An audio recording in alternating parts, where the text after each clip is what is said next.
It's angry. It is. It's pissed off. My vagina is furious and it needs to talk. And it needs to talk about all this shit. And it needs to talk to you. I mean, what's the deal? An army of people out there thinking up ways to torture my poor ass, gentle, loving vagina?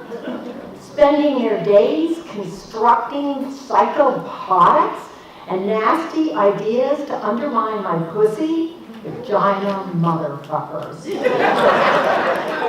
All this shit they're constantly trying to shove up us. Clean us up. Shut us up. Make it go away. Well, my vagina's not going away. It's pissed and it's staying right here. Like tampons. What the hell is that? A wad of dry fucking cotton stuffed up there. Why can't they find a way to subtly lubricate the tampon? As soon as my vagina sees it, it goes into shock. It says, forget it. It closes up. You need to work with the vagina, introduce it to things, prepare the way. That's what foreplay is all about. You gotta convince my vagina, seduce my vagina, engage my vagina's trust. You can't just do that with a fucking wad of cotton. Stop shoving things up me. Stop shoving and stop cleaning it up. My vagina doesn't need to be cleaned up. That's what they're doing. Trying to clean it up. Make it smell like bathroom spray or a bathroom. All those goose sprays, floral, berry, rain. I don't want my pussy to smell like rain. All cleaned up like washing a fish after you cooked it. I want to taste the fish. That's why I ordered it. Then there's those exams. Who thought that? There's got to be a better way to do those exams. Why the scary paper dress that scratches your tits and crunches when you lie down so you feel like a wad of paper is something to you? Why the rubber gloves? Why the flashlight all up there like Nancy Drew working against gravity? Why the Nazi steel stirrups? The mean, cold duck lips they shove inside of you? What's that? My vagina is angry about those events. It gets defended weeks in advance. It won't go out of the house. You get there? Don't you hate that? Scoot down, relax your vagina. Why? So you can shove those mean, cold nips inside of you? I don't think so.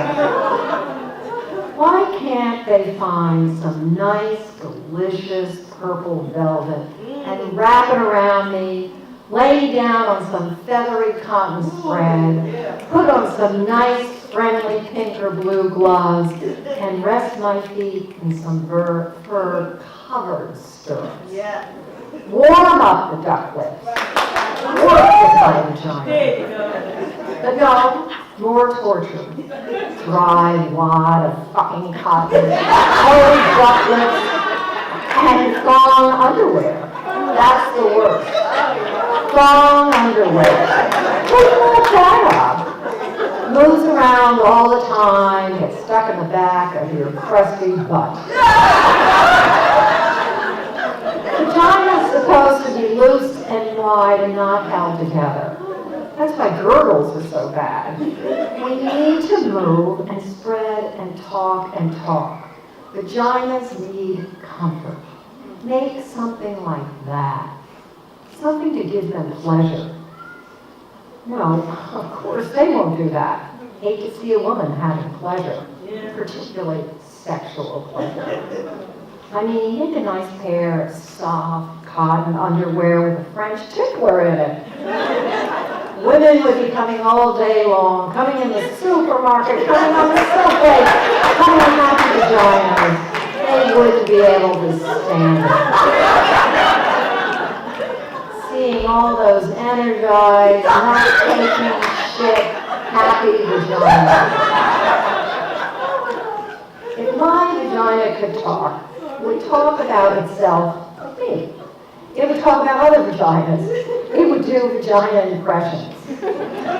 It would wear Harry Winston diamonds, no clothing, just there all draped in diamonds. My vagina helped release the giant baby. I thought it would be doing more of that.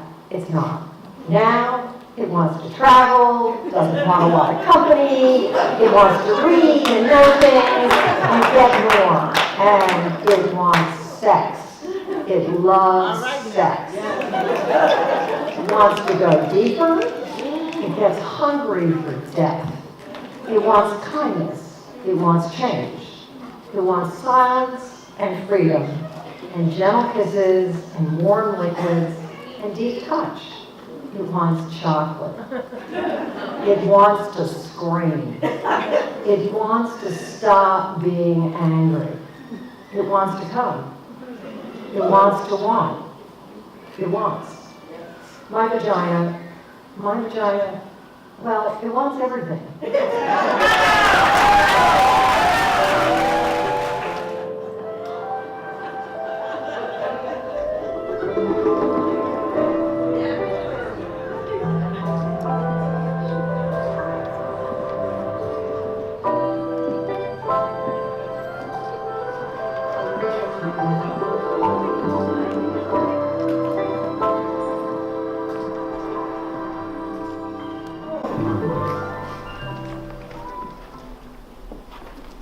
Bosnian women refugees were interviewed during the war in Yugoslavia in refugee camps and centers. 20 to 70,000 women were raped in the middle of Europe as a systematic tactic of war. It was shocking to see how little people did to stop it. But, then again, in the United States, each year, about 500,000 women are raped, which is another kind of war. This monologue is based on one woman's story. We do it tonight for that woman and the extraordinary women of Bosnia and Kosovo. All right. My vagina was green, water soft pink fields, cow mooing, sun resting, sweet boyfriend touching lightly with soft piece of lawn straw. There's something between my legs. I do not know what it is. I do not know where it is. I do not touch, not now, not anymore, not since. My vagina was chatty. Can't wait, so much saying words, talking, can't quit trying, can't quit saying, oh yes. Not since I dreamed there's a dead animal sewn in down there with thick black fishing line. And the bad dead animal smell cannot be removed. And its throat is slit and it bleeds through all my summer dresses. My vagina singing all girl songs, all goat bell ringing songs, all wild autumn field songs, vagina home songs.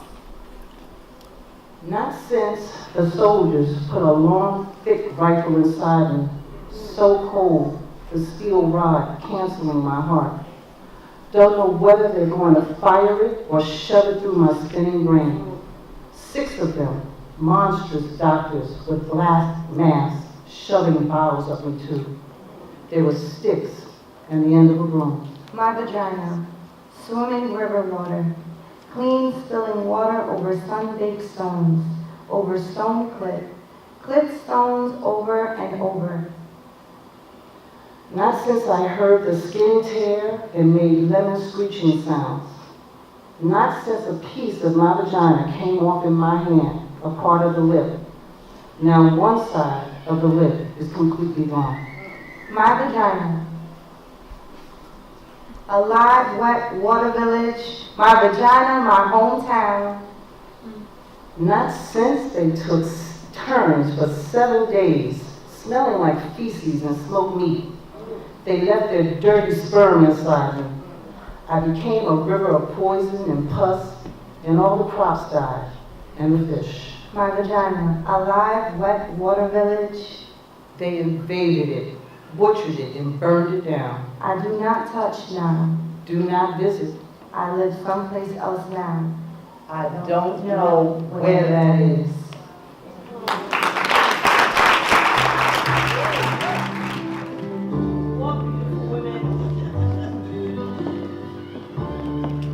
The first time, never I saw your face.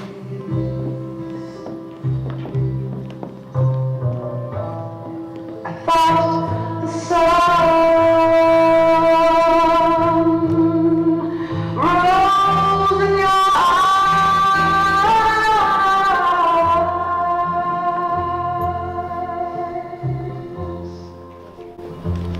and the moon and the stars were the gifts you gave to the dawn.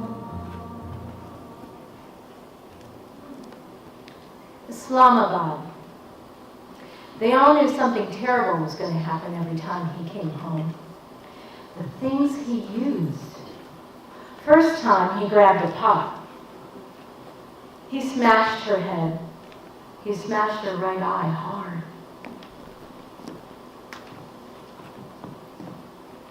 The next time, he thought about her a little and paused, took off his belt. She had gashes inside her thighs. The third time, he needed to be more involved in hurting her.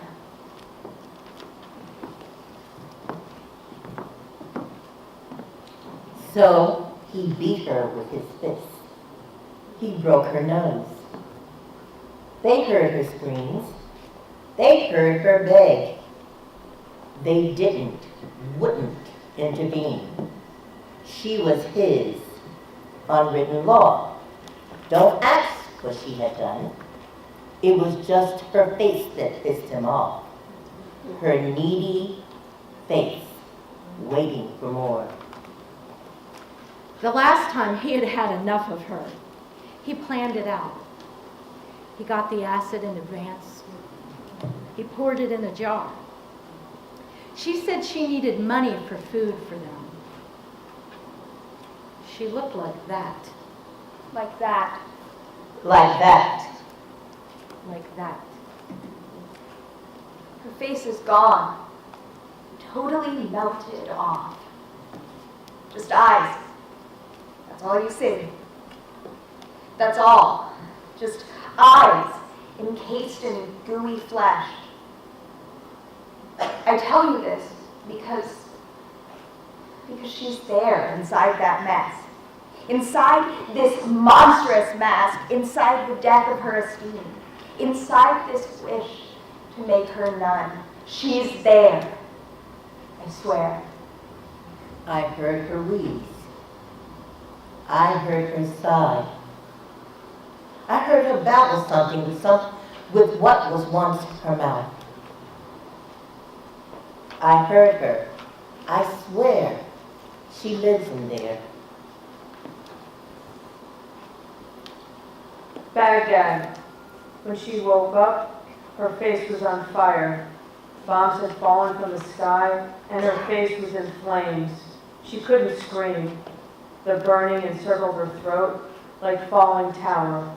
Just as the flames were entering her eyes, she pressed her torn blanket, and it put out the flames, but it stuck to the melted skin when she pulled it off. She lost most of her cheeks, most of her forehead and chin.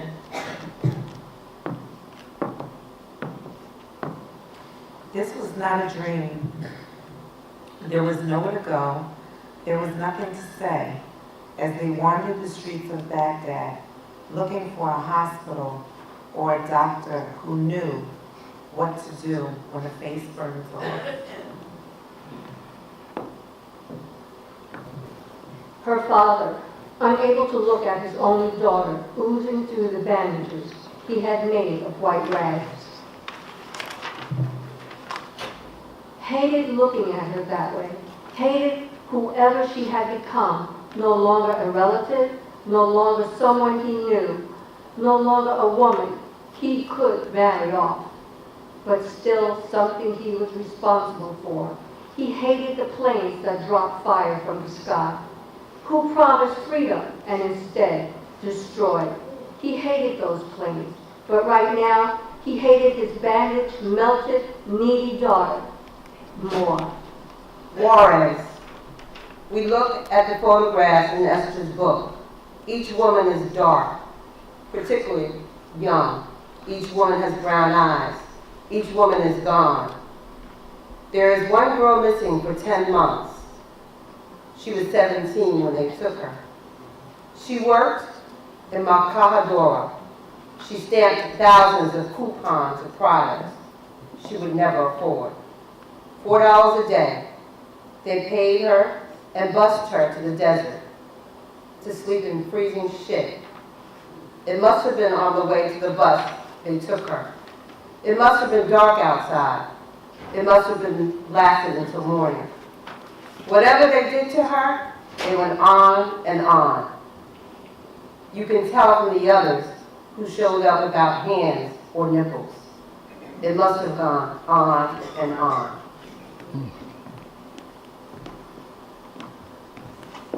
When she finally reappeared, she was bone, bone and bone. No cut mole above her right eye, no naughty smile, no wavy black hair.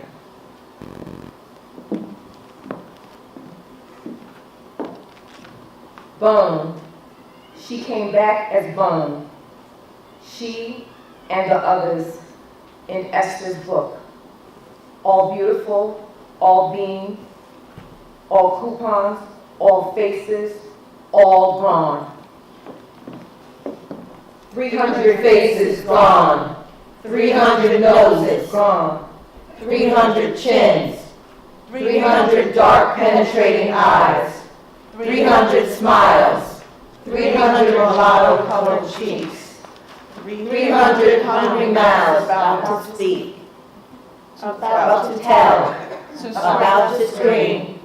Gone, now gone.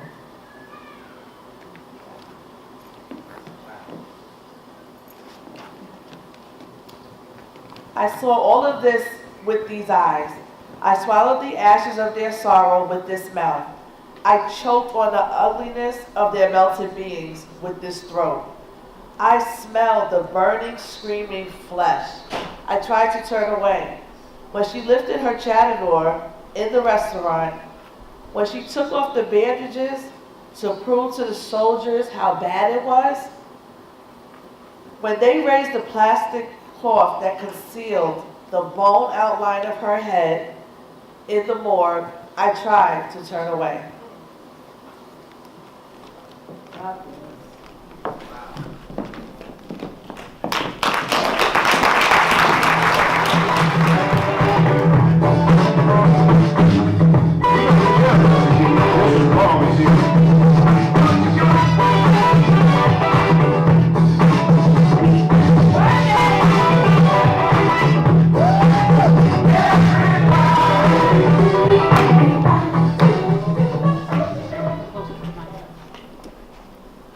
In hundreds of interviews with homeless women in the last 13 years, only one woman was not sexually abused as a little girl or raped as a young woman.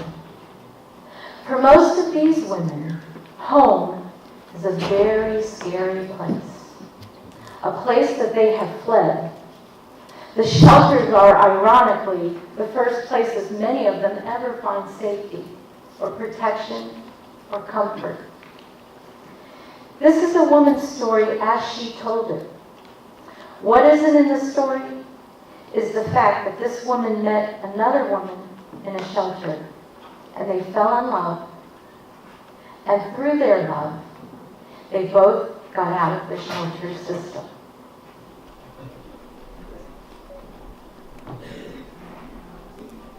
Memory, December 1965, 5 years old.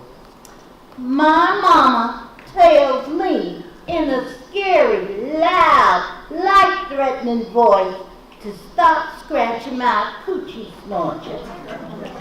I become terrified that I scratched it off down there. I do not touch myself again in the bath. I'm afraid of the water getting in and filling me up so I explode. I put Band-Aids over my coochie to cover the hole, but they fall off for the water. I imagine a stopper, a bathtub plug up there to prevent things from entering in me. I sleep with 3 pairs of happy heart pattern cotton underpants underneath my snap-up pajamas. I still want to touch myself sometimes, but I don't. Memory, 7 years old. Edgar Montaigne, who is 10, gets angry at me and punches me with all his might between my legs. It feels like he breaks my entire self. I limp home. I can't pee. My mama asked me what's wrong with my coochie snatcher. And then I tell her what Edgar did to me. She yells at me. And she says, never let anyone touch me down there again. I try to explain to her that he didn't touch it. Mama, he punched it. Memory, 9 years old. I play on the bed, bouncing and falling and impale my coochie snorcher on the bedpost. I make a high-pitched screaming noise that comes straight from my coochie snorcher's mouth. I get taken to the hospital and they sew it up down there from where it's been torn apart. Memory, 10 years old. I'm at my father's house and he's having a party upstairs. Everyone's drinking. I'm playing along in the basement and I'm trying on my new cotton white bra and panties that my father's girlfriend gave me. Suddenly, my father's best friend, this big man, Alfred, comes up from behind and pulls my new underpants down and sticks his big hard penis into my coochie snorcher. I scream, I kick, I try to fight him off, but he already gets it in. My father's dead.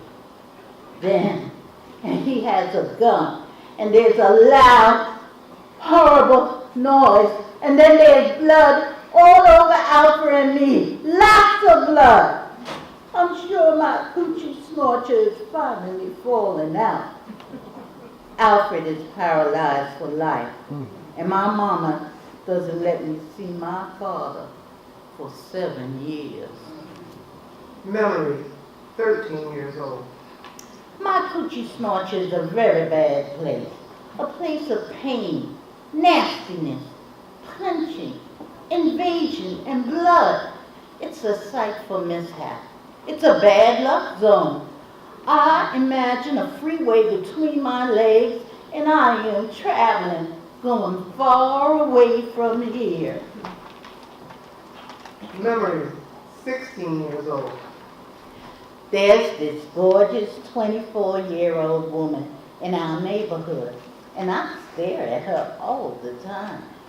One day, she invites me into her car. She asks me if I like to kiss boys, and I tell her I do not like that. Then she says she wants to show me something. And she leans over and kisses me so softly on the lips with her lips, and then puts her tongue in my mouth. Wow. She asked me if I want to come over to our house.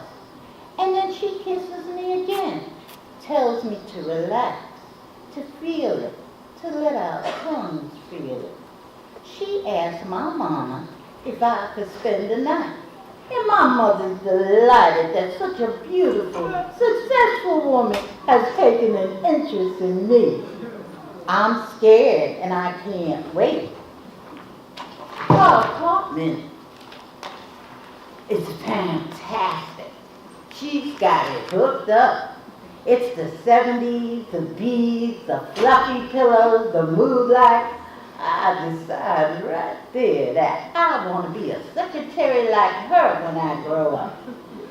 She makes a vodka for herself, and then she asks what I want to drink. I say the same as she's drinking. And she said she doesn't think my mama would like me drinking vodka. I said she probably wouldn't like me kissing girls either. And the pretty lady makes me a drink. Then she changes into this chocolate satin teddy. She's so beautiful. I always thought those daggers were ugly. I say, you look great. And she says, so do you. I say, but I only have this white cotton bra and underpants. Then she dresses me slowly in another satin teddy. It's lavender, like the first soft day of spring. The alcohol has gone to my head and I'm loose and ready. There's a picture over her bed of a naked black woman with a huge afro. She gently and slowly lays me out on the bed, and just our bodies rubbing makes me come. Then she does everything to me, and my coochie snort that I always thought was nasty before, and wow, I'm so hot, I'm so wild. She says, your vagina, untouched by man, smells so nice. So fresh. Wish I could keep it that way forever. I get crazy wild. And then the phone rings. And of course it's my mama. I'm sure she knows. She catches me at everything. I'm breathing so heavy. I try to act normal when I get on the phone. And she asks me, what's wrong with you? Have you been running? I said, no, Mama, exercise. Then she tells the beautiful secretary to make sure I'm not around boys, and the lady tells her, trust me, there's no boys around here. Afterwards, the gorgeous lady teaches me everything about my coochie snorcher. She makes me play with myself in front of her, and she teaches me all the different ways to give myself pleasure. She's very thorough. She tells me to always know how to give myself pleasure, so I'll never need to rely on a man. In the morning, I am worried that I've become a butch because I'm so in love with her. She laughs, but I never see her again. I realized later she was my surprising, unexpected, and politically incorrect salvation. She transformed my sorry-ass coochie snorter and raised it into a kind of heaven.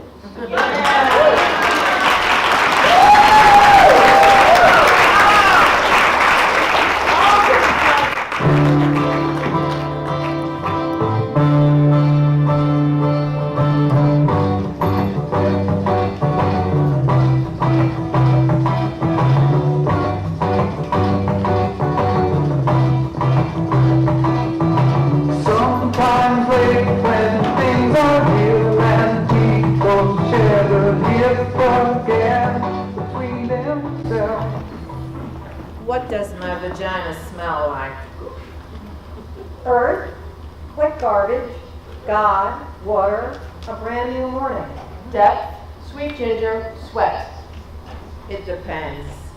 Must be. No smell, I've been told.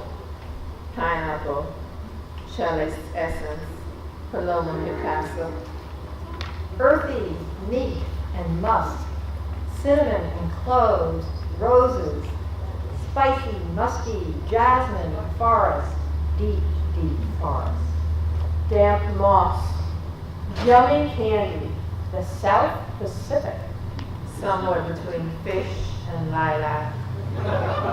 Peaches, the woods, ripe fruit, strawberry, kiwi, tea. Heaven, vinegar and water, light sweet liqueur, cheese. Ocean, sexy, a sponge. The beginning.